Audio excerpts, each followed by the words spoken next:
Good morning, Mr. Buffett, Mr. Munger. My name is Jerry McLaughlin. I'm from San Mateo, California. First, I just want to thank you for all the effort you put into the annual reports, the letters, and these conversations. I've learned a lot, and they're terrific, which is why I'm here from half a country away.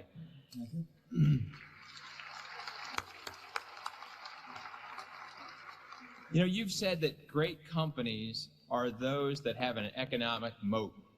And I understand that phrase to mean a sustainable competitive advantage. Do businesses begin their lives with sustainable competitive advantages, or must that be developed over a very long time? And then, what are the fundamental bases upon which you've seen companies successfully develop sustainable competitive advantages? Of those, which do you think is the most enduring and which is the least? Well, sometimes they can develop it very quickly. I mean, I would say that Microsoft, in terms of the operating system, that was a relatively quick development. But that was an industry that was exploding and things were changing very fast. On the other hand, if you go back to See's Candy, which started in 1921, there is no way you could build a sustainable competitive advantage, at least that would be recognizable in times measured shorter than decades. I mean, you opened up one shop at a time and nobody had heard of you originally, and then a few people did. And boxed chocolates were something that people may have bought once or twice a year for holiday occasions or whatsoever. So you weren't going to embed yourself in the minds of Californians in 1 or 2 or 5 years just because you were turning out an outstanding box of chocolates. So it depends on the way the industry itself is developing. Walmart has done a fabulous job, an incredible job in quite a short period of time. But even they took it in the small towns, and they progressed along and refined their techniques as they went. But I would say that there could be things in new industries.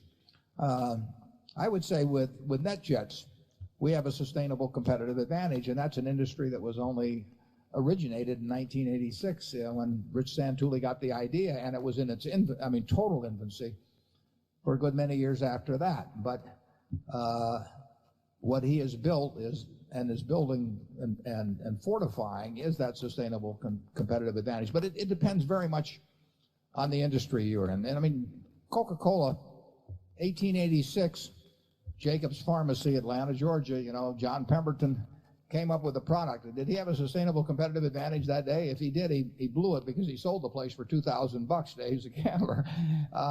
He did, and it took decades, thousands of competitors over that time, and but they were painting one barn at a time and designing one Saturday Evening Post ad at a time, and all of that, and Pebbles, around the world. In World War II, General Eisenhower went to Mr. Woodruff and he said, I want a Coke within the arm's length of every American serviceman. He said, I want something to remind them of home. And so he built a lot of bottling plants for Coke around the world. And that was a huge impetus, but that was what, 60 years or so after the product was invented. So it takes a long time in certain kinds of products, but I could see certain areas of the world where a huge competitive advantage was built in a very short period of time. I would say that probably in terms of animated feature-length films, for example, Walt Disney did that, and after Snow White and a few more, it took him a while till he could cash in on it, but it became Disney and nobody else in that field for quite a while, and fairly quickly. Charlie? Yeah, there are a lot of different models that create a sustainable competitive advantage, and there are also some models of where you can lose it very fast. You just ask Arthur Anderson. That was a very good name in America not very long ago, and I think it would be harder to lose the good name of Wrigley's gum, than the good name of Arthur Andersen. I think there's some perfectly remarkable competitive advantages that people have gotten over time. And the great trouble with the investment process is that they're so damned obvious that the stocks sell at very high prices. Snickers has been the #1 candy bar for probably 30 or 40 years now. Yeah, and in Russia, it turns out everybody likes Snickers. Yeah. How do you really knock it off?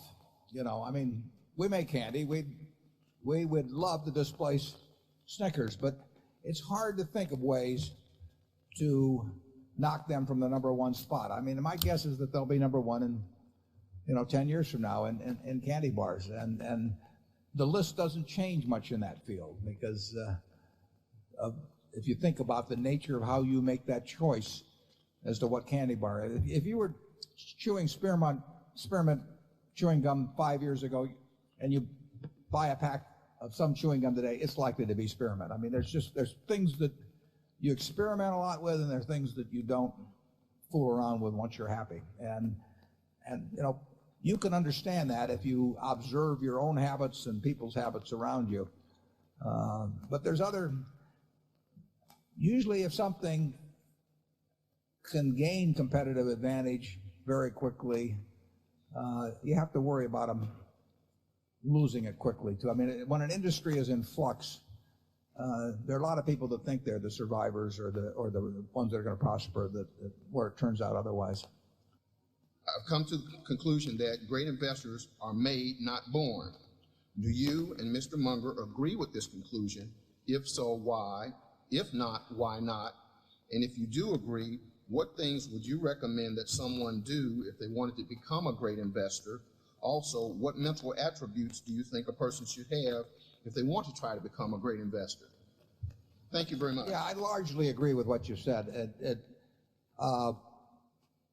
I would say that I don't know to what extent an ability to detach yourself from the crowd, for example. I don't know to what extent that's innate or to what extent that's learned, but that's a quality you need. I would agree totally with you that a great IQ is not needed. I mean, you do not have to be terrifically smart to do well as an investor at all. I would say you're 100% right that I learned from Graham first in a very, very big way, and I learned something additionally from Phil Fisher, and I learned a lot from Charlie. And the proof is in my record, actually. From 11 to 19, I was reading Garfield Drew and Edwards and McGee and all kinds of, I read every book, Gerald M. Loeb. I read every book there was on investments, and I didn't do well at all. And I had no real investment philosophy. I had a lot of things I tried. I was having a lot of fun. I wasn't making any money. And I read Ben's book in 1949 or 49 when I was at the University of Nebraska, and that actually just changed my whole view of investing. And really, it basically told me to think about a stock as a part of a business. Now, that seems so obvious. You can say, that why should you regard that as the Rosetta Stone? But it is the Rosetta Stone in a sense. Once you crank into your mental apparatus that you're not looking at things that wiggle up and down on charts or that people send you little missives on, saying buy this because it's going up next week or it's going to split or the dividend's going to get increased or whatever. But instead you're buying a business that you've now set a foundation for going on and thinking rationally about investing. And there's no reason why you need a high IQ to do that. There's no reason why you have to be born in some way. I do think there's certain matters of temperament that may be innate, and they may be learned, they may be intensified by experience as you go on, partially innate, but then reinforced in various ways by your experience as you go through life. But that's enormously important. You have to be realistic. You have to just define your circle of competence accurately. You have to know what you don't know and not get enticed by it. You have to have an interest in money, I think, or you won't be good at investing. But I think if you're very greedy, it'll be a disaster because that will overcome rationality. But I think I think the same books I read and really molded how I thought about businesses and investing, I think that they're just as valid now. I mean, I haven't seen anything in the last 25 years, and I glanced through most of the books anyway. I've seen nothing to improve on Graham and Fisher in terms of the basic approach of going about investing, which is to think about stocks as businesses and then think about what makes a good business.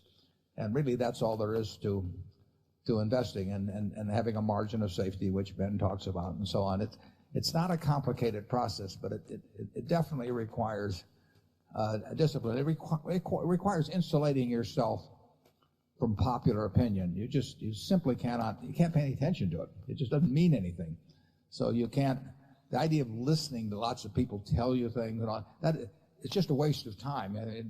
You'd be better off just sitting and thinking a little bit. I mean, there were no analyst reports on custom frame makers. It just doesn't, and they wouldn't have been any good anyway. You have to think, but you have to think about them as in terms of their business characteristics and what they can earn on capital employed and that sort of thing. I would just read I would read the Graham and the Phil Fisher books and then read lots of annual reports, think about businesses, and try and think about which businesses you understand and which you don't understand. And you don't have to understand them all. Just forget about the ones that you don't understand. Charlie? Yeah, at a deeper level of generality, if you have a passionate interest in knowing why things are happening, you always are trying to figure out the world in terms of why is this happening or why is this not happening. That cast of mind kept over long periods gradually improves your ability to cope with reality. And if you don't have that cast of mind, I think you're destined probably for failure, even if you've got a pretty high IQ. Yeah, I would say we've seen relatively little correlation between investment results and IQ. I mean, not that there are a whole bunch of people out there with 80 IQs that are knocking, the cover off the ball, but there are all kinds of people with high IQs that get no place. And it's probably, in a sense, it's more interesting to look at why people with high IQs don't succeed and then sort of cast out those factors and see if you can cast them out in yourself and leave a residual that will work. Because if it's like Charlie always says, all I want to know is where I'm going to die, so I'll never go there. So,